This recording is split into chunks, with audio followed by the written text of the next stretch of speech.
right, I'm live. I'm going to add Michael.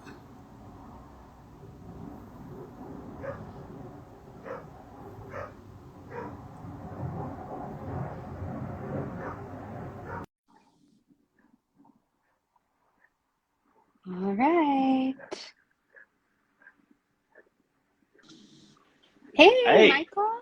I haven't done I haven't done IG Live in a long time actually, especially with someone. So I'm glad to Yeah. be here. Well, I was thinking this would be the best way for us to, for the people that are following you to be able to see it and people that are following me, which is great. For sure. It's there's so much benefit. I love that they have this that just pops up and then it pops in everyone's feed. It's Right. perfect. Yeah. So how are you doing? I am good. I'm excited. I haven't done a live course. I've been I think like 6 or 7 weeks since I've done the last class, and so I'm excited. This is the biggest break I've had, so Right, right. I'm excited to do it. Last time I didn't take a day, I didn't take a week off between the last two. It was like one right after the other, Oh my trying to gosh. squeeze it in before the holidays. So I was like, I'm gonna take a bigger break. Yeah. So is this the third round of live? Fourth, Fourth. Okay. yep, Awesome. yep, And it starts tonight. So it's the intro call yeah, tonight, right? yeah, Awesome. Oh just a my couple gosh. hours. Yeah, starts in Yeah. 2 hours. Which Okay. is just the intro call, so it's totally okay if people miss it. I always Yeah. tell people that's why I make it that way. It's just, kind of a recap of, if you've watched the webinar, the pre-recorded webinar, it's like why we use blood chemistry, a bit about who I am, kind of what we'll be studying and things like that. A lot of probably what we'll cover on this call. Right. Yeah, exactly. Well, I mean, so yeah, I mean, we can just go ahead and get into it. I'm hoping that this call will be about, half an hour long. I didn't want to take too much of your time or anybody else's time, but this is the first call or the first live that we're going to be doing on a series of hopefully 8 that are going to happen on my page, where I'm going to be talking with people that have been using different types of functional labs in their practice, or they've gone through different functional lab education, and just being able to share this information where people can make the right decision for what they're looking for in their practice and what's going to be the best next step for them. Because I think you and I agree that labs are like the best way to grow your practice. You They can really can really be. They can be so elevate. helpful. Yeah, just elevate from kind of I mean, I obviously loved the education from the NTA, but taking it to that next level where you can really work with people, especially from a remote perspective. So Yes. that's my goal here, is to just understand more about you. I want to hear more about your practice, like with using blood work with clients and that kind of thing. So if you want to start by just giving us a quick introduction. I know you have quite a story. I was actually listening to your podcast last night on iron, Hmm. with Oh, the that's a good one. I Christian. love that one. Oh my gosh, great podcast. And I heard a lot of your story, and I was like, okay, I'm gonna ask him to do like a quick version of his of his intro, because I didn't want to, like, I don't know. So I know you've already said that recently, basically. So yeah, introduce yourself. Tell us a little bit about you. Yeah, so my name is Michael Rutherford. I've been practicing since 2015, so going on 7 years this year. Started as a health coach through Primal Nutrition, Primal Blueprint, kind of the paleo primal background. And then knowing that I wanted to go to the NTA and go through that, and then I've gone through tons and loads of other more trainings on a lot of stool testing and organic acids and blood chemistry, multiple blood chemistry. I'm like obsessed with blood chemistry courses. I've taken most of the ones out there. And so it's really, I found it super fascinating to me. No surprise. That's why I teach it now. Because I saw holes in each of the programs. One of the programs I did covered a ton of markers, but was super basic, like most functional blood chemistry courses are, where it's like, here's the marker, here's the range, here's the highs and lows, and that's it. And that was their like in-depth blood chemistry course. Or the other one where it was a little bit of markers, it was just the core markers, but deep in the physiology. I'm like, man, why can't there be both? Why can't we have a course that has a ton of markers and is deep in the physiology? And I was like, I can do that. And so I did. My own health journey was through a lot growing up with just horrible IBS and digestive issues until my mid late 20s. And that kind of sparked my own healing journey and where I'm at today. My one-on-one practices focus primarily on hypothyroidism. I see a lot of clients with that, And it really helped me change how I view labs and blood chemistry specifically, but labs in general, is that I think the big mistake we see practitioners in lab testing make is that they test to their niche. And so, like for me, I was like, oh, and you see this in thyroid practitioners, they niche in hypothyroidism. And so they'll test a full thyroid panel where it's the TSH, the T4, the T3, reverse T3, the antibodies, and that's what they're testing. And that's what we call a full thyroid panel. I don't. My full thyroid panel is a lot bigger than that, because that only tells us the what. It doesn't really give us the why. So the core of blood chemistry is really helpful with the why. And I see that in a lot of other tests, in hormone testing and stool testing, that we see a lot of what the problem is, but we're missing a lot of the whys. And blood chemistry really, really helps get down to the why when we learn how to utilize it and what markers to run. Sure. Yeah, absolutely. I completely agree. That's awesome. So do you use any other tests in your practice, or do you really only do, I know you mentioned doing, you've been trained on the OAT and like GI map and that kind of thing. How often do you use those? I would say 80% of the labs I run are blood chemistry. I do utilize other labs, especially if they already have them. I definitely want to see them. And I will occasionally run those other ones. Typically when we're kind of stuck in progress, we're not seeing what we would expect, the shifts we're expecting. Then I might be like, okay, let's go look exactly what's happening, because sometimes that alongside can help uncover something that we didn't see previously. Yeah, absolutely.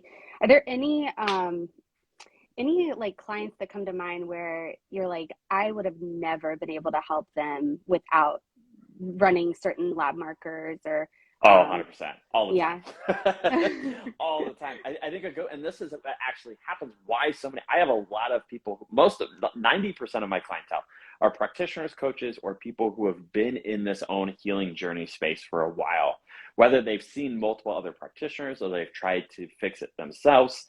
And then they're coming to me, and I'll get people who come to me with like 2 or 3 GI maps and no blood chemistry, and they can't resolve the problem. They've got these, whether it's candida or parasites or infections, whatever, they can't resolve them. And we go and finally run their blood labs, and their iron's through the roof, right? So they're feeding those pathogens. Iron especially is very life-giving. It's required for life for just about every living thing. But it can also be problematic when we have too much. And in the case of microbes, it's life-giving, right? And so we're feeding them. And so sometimes we see this high iron, we're like, well, no wonder why you're like getting all this in, and we have to dig. Is it coming from the water? Are they cooking with cast iron? What's going on there? I've uncovered, I had a client who's actually was also a student. And we found that she ended up, her house, it's an old house, and had cast iron piping. And a lot of even the high-end filters don't often remove the iron from that. And so she thought she was getting really good water, but lo and behold, both her and her husband's iron was through the roof, and it was because it was coming from their water. Yeah. And that was then feeding the pathogens. Right, right. Yeah, so a lot of the questions I got from people whenever I posted yesterday asking for questions that I would ask you were about HTMA and doing blood chemistry, like just side by side, that kind of thing. And iron is the number one marker on the HTMA test that I'm like, you need blood. Like, we can look at it on HTMA. That's not going to tell us hardly anything. And I think it's really interesting to look at all of the different copper imbalance indicators on HTMA, and that should probably push us towards this person is needing an iron panel done and additional markers. But yeah, iron is like the number one thing that I tell people. I'm like, just pretty much ignore it. Like, it's really not going to tell us much with tissue iron. So yeah, I think more than anything that they complement each other. They're so phenomenal, and HTMA is really affordable, and we can make blood chemistry really affordable. The panel I run the most is like $45. And it's what I run the most because it's my follow-up, and I'll run it 2 to 3 times sometimes. Whereas I have a really big, broad, comprehensive panel, and I have other smaller panels. My panels range anywhere from 45 to 315. So there's a big range, and there's probably 6 or 7 of them in that range. So there's a big range of those, where a lot of those, the core of them are probably between about 150 and 250. Um, but the one that I'm running the most costs $45. Yeah. And so it's super affordable. And that, I mean, even that one, I'm actually working on creating a new one that's going to be around the $65, $70 range. Mm-hmm. It just gives us just a little bit, but also so much more information than the $40 one. And I think that plus HTMA for about what you're looking at, 150, $175 is an incredible deal for the amount of information you would get. And it's going to include those iron markers that we want to see. Yeah. Yeah, I think that's a huge, I think you're totally right.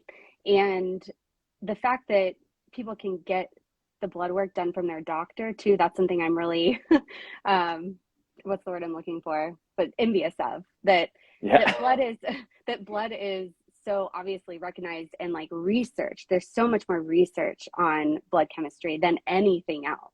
it is. It's And what we're so, using 90% of the time in research is they're looking at blood markers. yeah. And what actually got me into functional medicine at all was I had a consult with somebody that, because I was struggling with some thyroid problems like years ago, and I had a consult with somebody, and she was like, "Can I see your blood lab?" And she talked to me about optimal ranges versus functional, or sorry, optimal ranges versus conventional ranges, Mhm. and my brain exploded. And I was like, no wonder I've been like, all these doctors have been saying that I'm normal, normal, normal. Oh, you're fine, you're fine, you're fine. But I'm like, okay, then like, what's going on though? And then she shows me, okay, we need to be looking at this and this. And I was like, it opened up a whole new world to me. And I have had an insatiable knowledge for it ever since. Like, just so And we interesting. can find that in research. I mean, it's specifically with thyroid. You can search on PubMed, which is where we in the US where we keep, most of our published peer-reviewed journals and studies, is that you can actually search the term subclinical hypothyroidism. That Mm, is a recognized term, even in allopathic, in research, that this, and essentially it's when the TSH is between, it's, they have the thyroid symptoms, but the TSH is still under 4.5 or 5. And right. typically it's between 3 and 4.5 or 5. And we call that subclinical hypothyroidism. And it's actually seen in the literature. But we can see this a lot of times, because often it will be reported as even within normal limits, we see it correlated with XYZ. Mm, GGT is a fantastic marker. I just posted about it, I think yesterday, the day before. Um, it's gamma glutamyl transferase or transpeptidase. It's typically called a liver enzyme, but it's not on the liver panel or the metabolic panel, sadly. It should be, but it's not.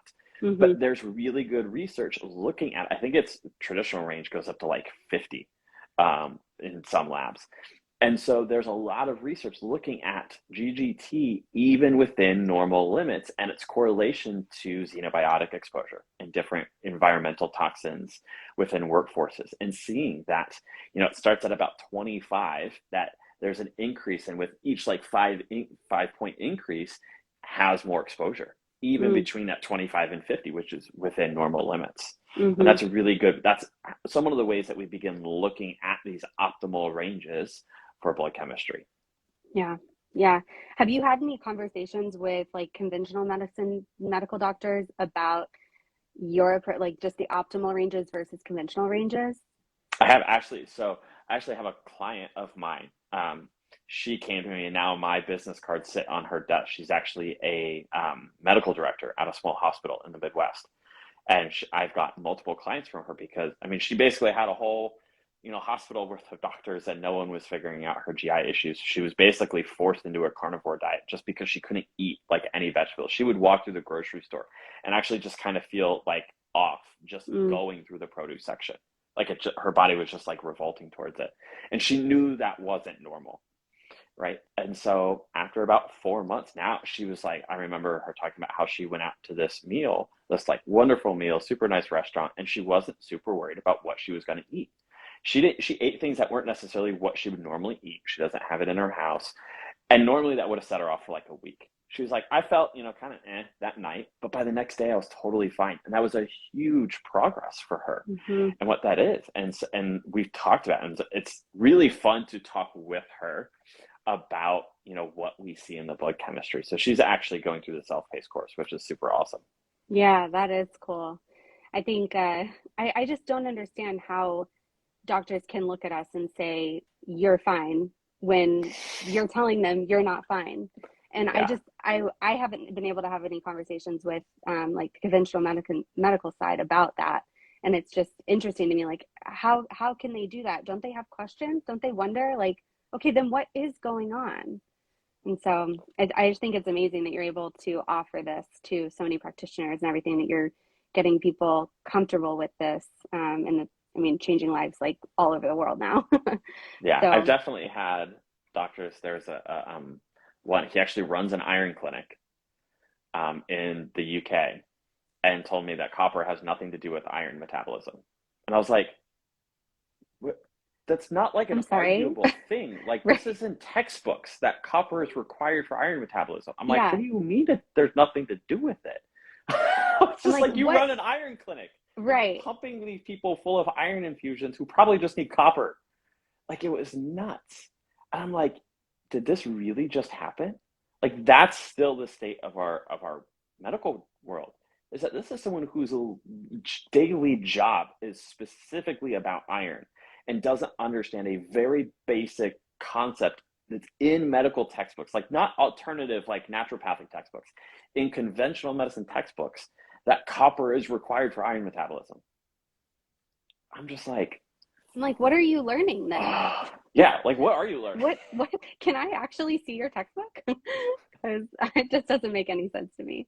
Do you have any tips for people that are trying to get their blood work done, maybe through a doctor? Do you have any tips for them asking for like specific markers from their doctor?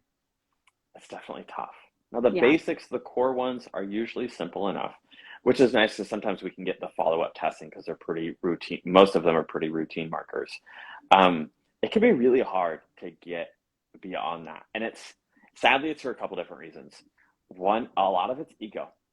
yeah, Sadly, the ego of a white coat is pretty high oftentimes. Not always. We always have outliers. I've had many doctors, even traditional ones, who get that they aren't able to. They believe their patient, that the patient is really struggling and they're not being able to find anything, and they're actually willing to work. Like, hey, I get that I am not able to help you directly, but if I can help you get these labs, then cool. So hmm, that's been really cool to see. But more often than not, are really resistant to running a lot of markers. Their number one argument is, well, insurance isn't going to cover it.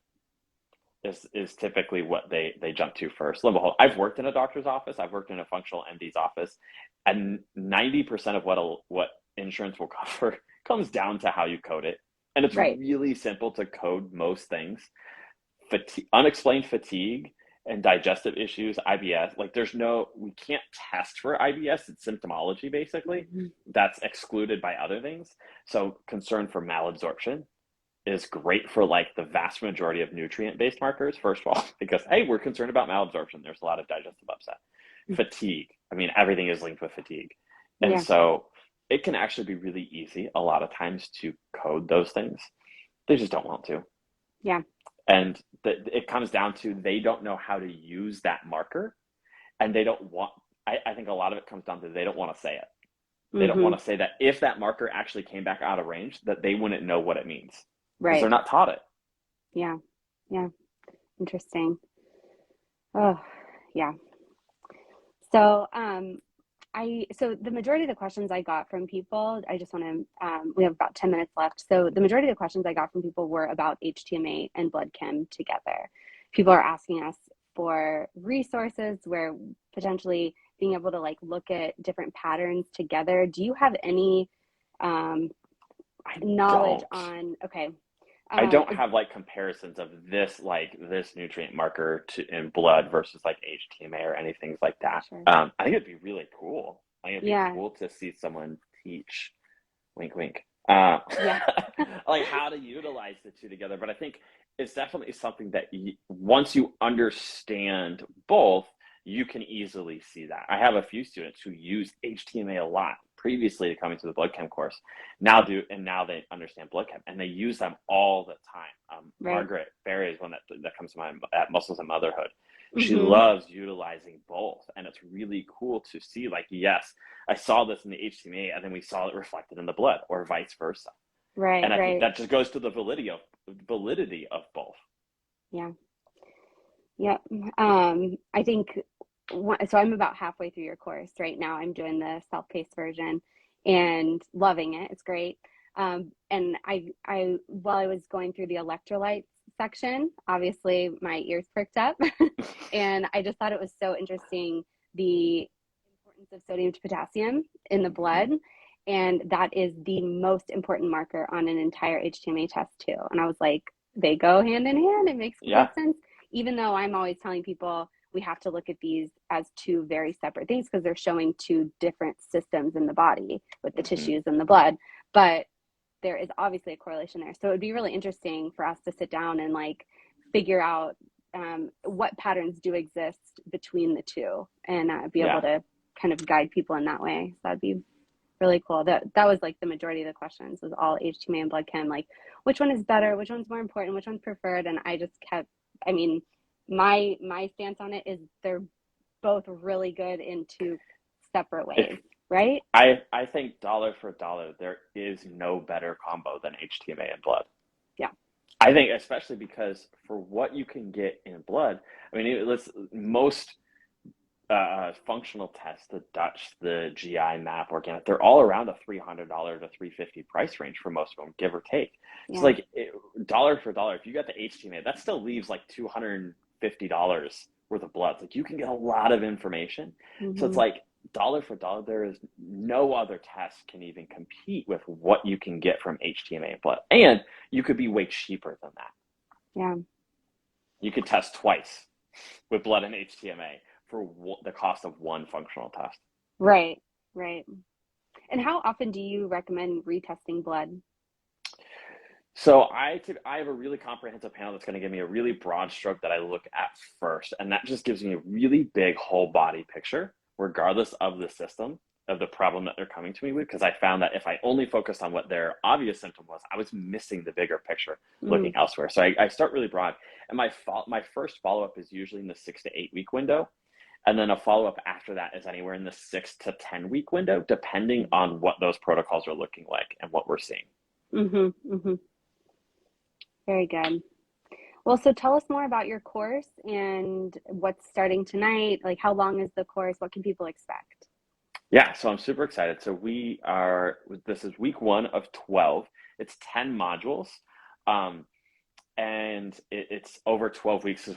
In the first round, by week 4, people were like, we need a break. It's so much information. Yeah. I was like, oh, probably spend 3 or 4 hours a week. It's on average, to be honest, about 6 to 8 that most clients or most students spend a week in there, which still is manageable. It's an hour a day. As long as you know that going in, I think that's pretty manageable. But it's about 6 to 8 hours a week average because it's so much in physiology. It's so much information.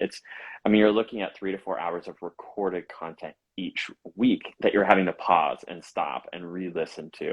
We've got the live calls. The live calls are every Tuesday at 12 Pacific time. So really looking at those things. So we go over all the different modules we've got. We start with the kidneys and adrenals with the electrolytes. We go into the liver and gallbladder, then blood sugar, immune, lipids and cholesterol, nutrients and anemia, thyroid, vitamin D, inflammation, and then we're rounding out the 10th week in just your finals and moving forward, setting up your lab accounts. When you finish the course, you get access to this awesome set of lab panels. So this is my custom order sheet that I've worked with the company. We do labs through LabCorp, but we can actually ship drop kits. So even if you don't have a local LabCorp, you can still you can still get them done elsewhere. They work with most countries. They can ship to even outside of the US, they can ship those kits. And so I have 6 custom panels on there, and it's going to actually be 7 soon, that I've personally created. So I have I have like a comprehensive, a basic, a super basic, and then anemia, thyroid, immune, and insulin resistant panels. So those are usually ones that I will do at the longer term follow-up, like that second follow-up. And so that is really helpful. Do you see the questions coming in? I wasn't sure if I you do. could I see just saw them. this. So Okay. can someone that works a corporate full-time job take the Bloodcam course? Yes. I've had people that do all the things still be able to take this course. Again, it's going to be about an hour a week, or an hour a day, an hour a day, not an hour a week, an hour a day that you could set aside. And you could always like cram it, in a couple days a week. So it's just kind of up to your schedule. All the live calls are recorded, so you always have access to those. And something that is just starting now is that you actually get access for life to live calls. So when I do if you signed up for right now in the spring and I do one in the fall, you will actually be able to join those live calls as well and ask questions. So it's just kind of this like lifetime mentoring. Essentially, you can come in and still ask questions and things like that. There is a self-paced course though. So if you just really just want to be able to truly fully go at your own self-pace, there is an option for that. Great question from Abigail too. That's something I wanted to cover. Yeah. I think Yeah. people get really stressed about the logistics behind blood work because it's not a stool test or a hair test that you're doing It's in not your something own you do. home. Yeah. And so it's like, wait, what do I do? What do I tell my client? Yeah. So where do you take the drop kits? Anywhere that does blood work. My own local LabCorp facility just closed down. That's a bummer. We've had a lot close down. Mm, I had someone who used to have one, and then the next closest one was like 4.5 hours away because it closed down because of COVID. So it really just depends. And the company will actually help you find a local place to do it. Not everyone will. Not everyone will take LabCorp kits. So we can't say it's just like, oh, anyone. But typically we can find someone in your area. There is a slightly extra, they're going to charge a draw fee. And so there is that extra fee, but we can typically find someone in your area. What that process looks like, it's really simple. I'll just kind of go through my practice. I take payment from the client. I put in the request to the company, they get that filled out. And basically by the time you get the requisition form from them, it'll come in your email. You can go in and set up your appointment. I mean, typically from the time you pay, it's probably going to be about 3 business days and you could be in the lab getting your results. And then depending on the panel, it's anywhere from 1 day turnaround to about 8. So it right. just depends. My really basic like follow-up one is like literally it's a 1 or 2 day turnaround. My comprehensive is like 6 to 8 days. Just because Okay. some of those markers should literally just take longer to process. And do the results come to your email and to the client's email or just to yours?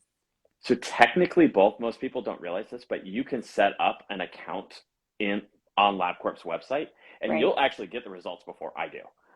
They typically will get them anywhere from 12 to 24 hours. So you can totally see those, but LabCorp will send it to the company who then puts it in my portal because I am not the ordering physician and my students aren't the ordering physician unless they're licensed and able to do that directly. But the third party company is actually who is being listed as the licensed physician. So they're the ones who are going to get the official results, but you can always look in your own LabCorp portal as well. Okay. Perfect. Perfect.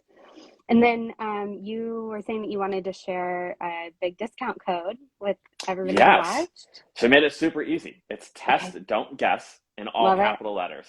No spaces. It's just like your handle, except it's all capital letters. And that will save you 25% off. I technically put that coupon through tomorrow at 11:59 p.m.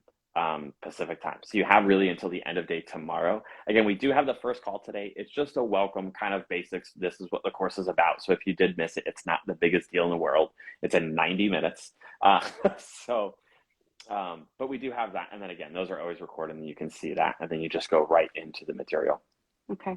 And if you join the self-paced course, do you have access to any of the live calls, like the So you recordings have of the live access to calls? past ones. So, and there is one per week. So you don't get like the whole library of them. Whereas if Mm-hmm. you join the live, any live course is you will get a full library of the current and any future live calls, as well as the ability to join them. So it's a huge bonus to Mm-hmm. be able to have kind of that lifetime access where and then now both have a Facebook group. They both get access to the Facebook group. So we still have that community in there, which is also phenomenal. And then, you get, just like most courses, you get handouts and references. We've got tons of slides for each live call that you'll go through. I've got this one, which is all of the reference ranges. So it makes it really nice and easy and organized Mm-hmm. by like the section and then 100 and something references. This is all the literature references that are listed Yeah, again that's by amazing. modules, so it's super easy to find. Yeah, I was looking through that the other day. I love that you put that information all together for Yeah, everybody in the course because I mean, I think that that's pretty rare to find all of the references for I, something. I've I've done courses that don't have references. I'm like, where is this Yeah. information coming from? Right, Like, how can I? It's at this point, it's just your word. Like, I right. want to know where it's coming from. Yeah, yeah, yeah. I am always so um, forthcoming with that. Most of the information from my HTMA course is from like these three specific doctors that have done the most HTMA research. And so, but none of the other HTMA courses I took told me anything about like where the information was coming from. And I was like, how am I supposed to learn more? It doesn't make Yeah. any sense. So, but I think it's great that you've provided that for everybody. So, are there any other questions from anybody who's here? I just wanted to kind of open up the floor really quick. Some And good I know questions. we also, hopefully, I don't know if she's signed up yet, for one, but I did send someone who has done, I've had a few students who have done RWS level 3, and then took mine. So I know one of them was definitely interested. If we do the self-paced, is it just access to the one past pre-recorded call? Not just like one, it's one for each week. So there's a live call for every week. And so in each module, so like for the liver gallbladder, you're going to have one. For blood sugar, you're going to have one. For lipids, you're going to have one. So you will get one that talks about each week. And that comes with, I didn't just like only do the part that I talked about, but also the Q&A. So you'll still hear other students Q&A as well. Yeah. And I just wanted to say that the community that you've built in the Facebook group is really phenomenal too. Just being able to ask, it seems like people are in there every single day asking questions, and you're in there. I always think that's good to note for people, like that you are involved. Like they once they Yeah. join, they're not just like on their own, Yeah, it's which not I'm a sure group where I'm nobody is just like surprised. leaving to the students to answer Right. questions. I try my best to get it in there and answer most questions. Typically the only time I do it is if I don't see it, or if someone answered the question, great. I'm just like, I don't need to add to it because this is Yeah. perfect. Right. Um, Easiest way to get in touch with me to get tested as a patient. So if you want to work with me one-on-one, there's a link in my bio to sign up for a free discovery call. So just check that out and we can always chat. Mm-hmm. Where can the self-paced course be found, especially for those of us who have done other Bloodcam courses already? Reach out to me. Right now, the only way to find it right now is through signing up for the pre-recorded webinar, just because obviously I'm pushing for the live course signups right now. But it's totally still available. So if you do just really want the self-paced, just reach out to me and I can send you that link directly. What is a Facebook group? I've registered for the live course. Okay, cool. There's a message waiting on your Facebook Messenger for me. It's probably in yours. I know who you are. I just wanted to make sure that I think the last names weren't matching up. So I will get you added. It's been sitting in the request. So I see you, Laura. Perfect. Yeah, I'm excited to chat with somebody who's done RWS level 3 and your course because I mean that's a common question I get from people. I bet, especially from within the NTA community, and the feedback Yeah, from the handful that have done both is pretty consistent across the board. But I'll let them share about it because I haven't sure. done it, so I don't want to speak out of. Right. Yeah, and then I know there's two other blood chem courses that I'm familiar with, but I don't Which I ones? Dick and Weatherby's Mm-hmm. that has the program associated The with optimal it, which DX, is yeah. yeah, that's interesting. My husband actually got a report from a functional medicine doctor that we've been working with through Optimal DX, and it was like the opposite of what the doctor talked with him about, and it was like too Interesting. much it was very confusing, and even me looking at it, I've seen the reports. It's a lot. I was like, what is this? But it's obviously interesting to me because it's an app and like the way that he's done that. But I like your version where there's an art to this. I think that that can be lost with the app type approach that he has put into it. But I've always been curious about that. And then Emily Morrow's, I'm not Mm-hmm. familiar with. I know a few people that have done hers, but I haven't had the chance to talk with anybody who's done hers. Do you have any insight? Do you have I anybody do. who's done both? I've seen a little bit of the back end because I knew someone close to me who was doing it. Awesome. So I have seen a little bit. I was just curious. And I've had a couple people who have also done that one. Cool. And again, kind of similar. Mine's a little bit different. So I've done Brian Walsh's, who was fantastic. Okay. He's the one, brief amount of markers, but deep in physiology. He was the one that opened my eyes to physiology, and I was like, holy, I'm really started questioning where these functional medicine ranges were coming from, because oftentimes they're not in literature, or at least properly. And then Michael McAvoy, who's metabolic healing, he used to teach at FDN. And he kind of stepped off and has done a lot of his kind of a la carte courses for different tests. His was the first Bloodcam course I took. Dick and Weather. Everyone asks me about Dick and Weather. This is the one that I haven't done. That's so popular, and I don't know why I haven't done it. Right. But yeah, that's awesome. Well, thank you so much. Is there anything else you wanted to go over today? No, just make sure you get signed up. Like I said, get signed up. Use that coupon. It's test, don't guess, all capital letters, no spaces. It'll save you 25% off. Get in there, and I'll see you. Hopefully, some of you I might see really soon here in about 90 minutes. Yeah, exactly. Well, thank you so much for being the inaugural interview on Test Don't Guess and we talked about Bloodcam.